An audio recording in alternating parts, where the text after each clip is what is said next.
Hey everybody, welcome to Beaming Notes, and today we're going to look at the poetic devices of the poem My Mother at 66 by Kamala Das.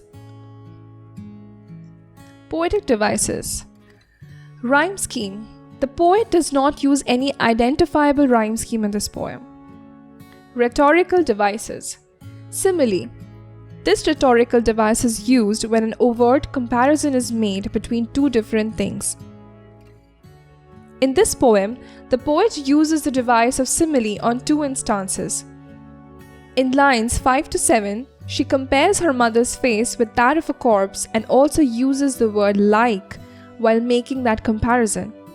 In lines 15 to 16, she again compares her mother with the moon in wintertime and also uses the word as while making the comparison.